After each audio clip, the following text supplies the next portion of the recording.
Anthony August Larson here for Plugged In Magazine. I'm with Steve Stahler. Yes. He is a financial professional, has some comments to make about the whole KRATOM FDA situation. In my experience, KRATOM has done me a world of good. I went through a lot of trauma back in 2008, 2009. You may have seen the movie The Big Short.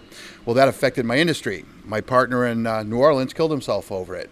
That was where the government colluded with which was Fannie Mae, colluded with the rating agencies, and they hid the fact that Fannie Mae mortgages were cratering, and the banks hid the fact that Fannie Mae was cratering. Okay. And so that dried up all the money to all the projects. We couldn't finish the projects. Investors sued us. Wow. And because of, we should have known about it based on what the regulators said, and that was it. So my partner killed himself. I do believe he wouldn't have done that had he had access to KRATOM. Wow, that's crazy to hear, and I appreciate you telling us that. Could you just give the people a little bit of background to kind of go together with what I saw when I Googled you? Sure. You're all over the place. Like you've done a lot. Like very well known. Maybe you could elaborate a little bit. Sure. I came up with something we call the Stahler Inflation Pain Index. My purpose there was to sort of embarrass the government, to show that the Consumer Price Index was a fraudulent way of showing how inflation affects everybody. Been in the Wall Street Journal. I was on Fox Business quite often, the CNBC quite often, and a lot of other professional publications. I was a financial advisor. I had my own firm, and we had a nice spin that, in fact, most of the media picked up on the Stahler Inflation Pain Index, so that's how I got invited to all the programs. Okay, and, okay. It was fun. It was a good run until the money ran out. I hear you. Okay, so thank you for explaining that. As a financial professional, could you please explain why it is, in your opinion, that the whole KRATOM situation with the FDA, really it's all about money, according to what you told me. Could you explain how that works? Sure. You know, back many years ago, when you had millions, you were rich. Then it became billions, and now it's trillions. Nobody's satisfied with the amount of money. No entity, no corporation, no government is satisfied with the amount of money they have. They want more. And when you look at big pharma as an example, let's take the legalization of pot for medicinal purposes. Okay, all of a sudden you find Scott Company. You find a lot of your big chemical companies, Monsanto, now trying to dominate the market. Why? What I anticipate is going to happen is they're gonna wait till it gets well established. The FDA is going to come in the back door. They're going to turn over control to people like Monsanto and Scott. Scott's the fertilizer company. Well, when you take a look at KRATOM, it's fairly innocuous. In fact, I'd never heard of it before, up until the time that I went through losing my business and I was looking for online ways of reducing my anxiety naturally. And I found KRATOM, and it just has excited me. But then as I delved into it, you found out that it's a little more mainstream. And anytime it becomes mainstream, it gets on the radar screen. And anytime it gets on the radar screen, if it's cutting into the profits of big pharma, and it's big enough of a threat, they're going to shut her down. So I believe that what they want to do is control KRATOM or eliminate it. And I myself, if they want to control it by bringing it in and making it legit, that's fine. If they want to control it to keep us from getting it, I'm not. I don't want to have to get a prescription. I know what my body says. I know what my mind says. I don't need someone telling me. I think we're a bunch of zombies anymore. Yeah. Well, it's really refreshing to talk to somebody like yourself, because a lot of people today, like when you tell them, mention like FDA corruption or government corruption. The government is, I'm sorry. I've spent a lot of time in Russia. I love Russia. I love Russian people. I love the culture. But today in the United States, we are no different than the USSR was before the Cold War. Where everybody believes that it's okay, there's no corruption, all that stuff. Right. Well, what the USSR had was they had state-owned media. But they had one station that was a dissenting station, but they owned that as well. I look at our media situation. There's no question most of the mainstream media is state-owned. But I also think our dissenting, Fox, has become state-owned. I think we are in the business of mind control. I don't believe anything that the media has to say. And we have to inspect what we expect. We have to take a look at sources and go around the mainstream sources of information and find our own. It's unfortunate KRATOM caught the eye of the regulators. It's sad. Yes, yes. And thank you for explaining that so well. And I think with your credibility, people will feel like they can believe it. And also, based on your experience, just can you comment on how specifically a person who doesn't know anything about this can look at the situation and be like, oh yeah, that makes sense. There is some corruption going on? Well, all you have to do is look at what's happened over the last 9 years in terms of the United States government.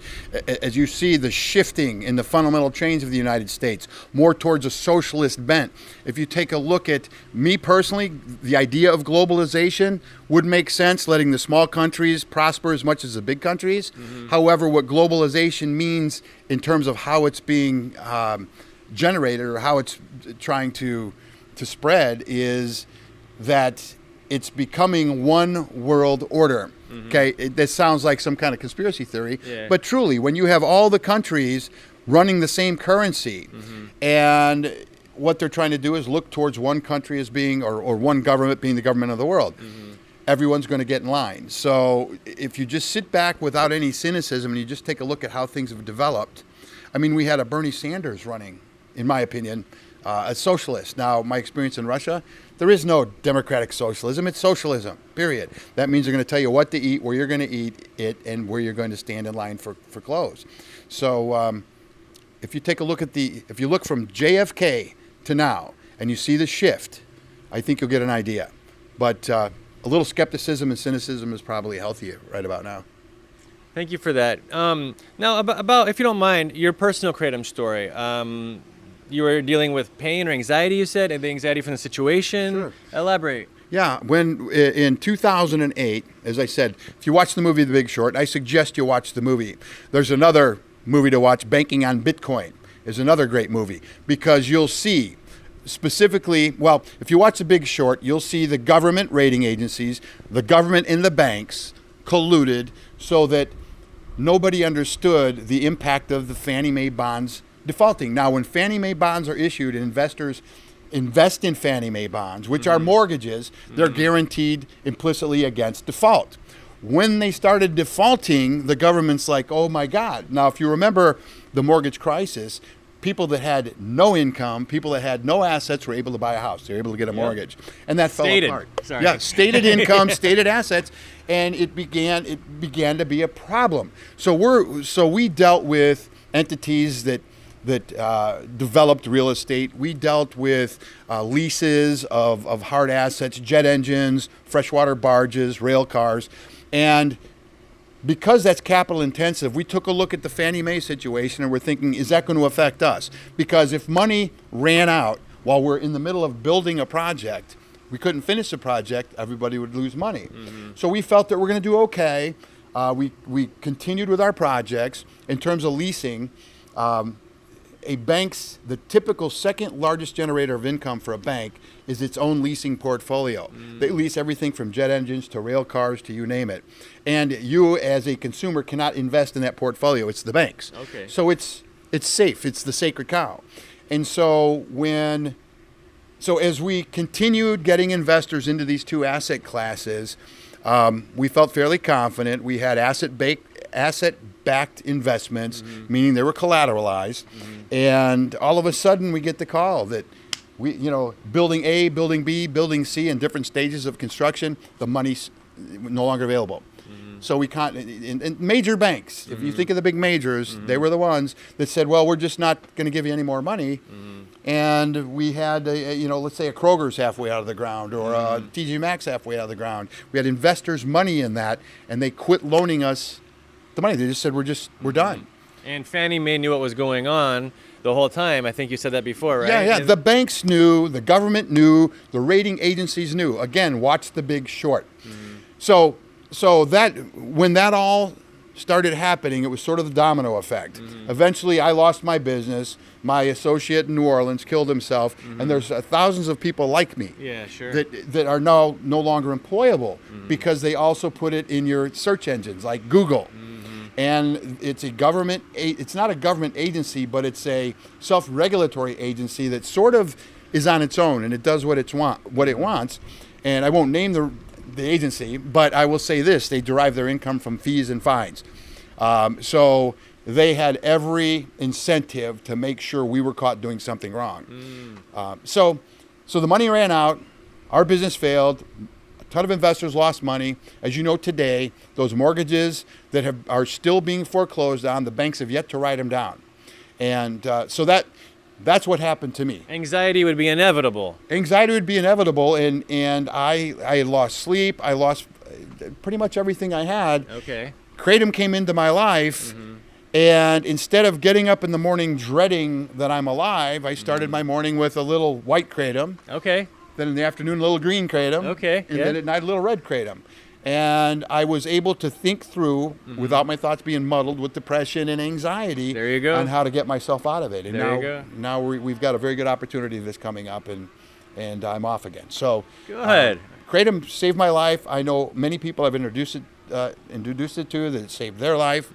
And stay away from the psychiatrist. When you feel funky, take a little Kratom and get rid of the monkey. Very well put, sir. Thank you. So, if there was anything that you could say to the government officials, or even, we're petitioning Donald Trump. If there was anything you could say, a message you could send to them, what would you say? Mr. Trump, to me, is an awesome individual, and unfortunately, he's getting a lot of bad press. We want to clean the opioid problem here in the country up. Kratom does that. Kratom gets rid of the abuse. Kratom gets people off opioids, as well as alcohol, as well as this chronic anxiety. And if someone could sit down with Donald Trump and explain the benefits of this, and we actually went into these studies and these claims, well, Kratom killed X amount of people, which is the biggest farce on the planet, then I think he is of the mind that he would do what's right. I believe that. So do I, actually. Yeah. Kratom alone hasn't killed any, but Kratom alone, Right. Not one person. Right. Kratom with other pre-existing conditions that were inevitably going to result in unfortunate circumstances. Sure.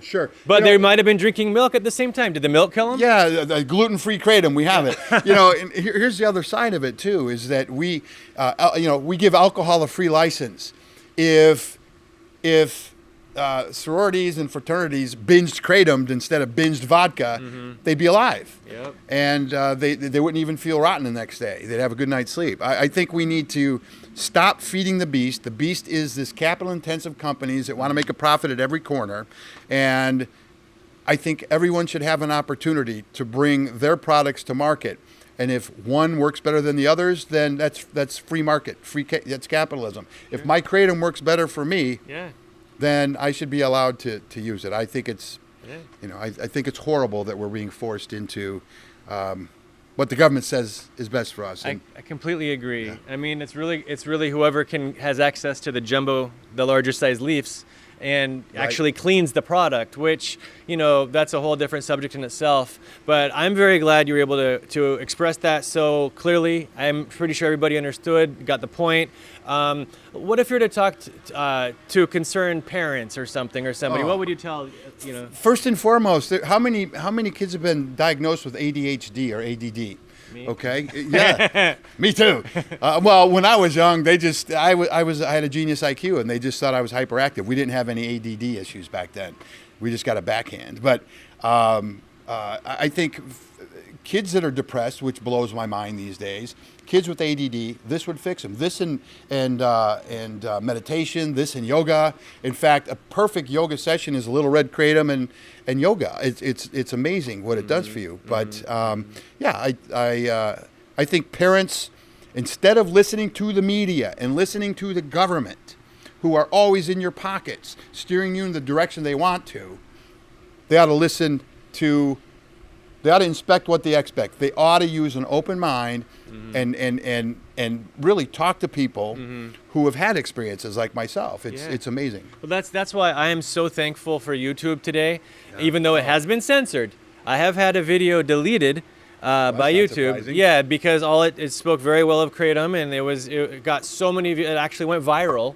Right, which means it got over 1 million views, and it was deleted, and it said does not agree with the terms. Yeah, it does. There was no nudity, just talking well about something that helps people, but it not making pharmaceuticals any money, and they deleted it. But anyway, I'm thankful because I believe today parents can look at YouTube and look at real people. Just search Kratom testimonial or Kratom documentary, Right. and even kratomdocumentary.com. There are 60 YouTube videos all on that website, all of them from real people with nothing to lose or gain by being honest and talking about how Kratom has helped them. Right. And so, I mean, I am a parent. If I was in that situation where wondering, hey, my kid's using Kratom, what do I do about this? Do I get all crazy? Great.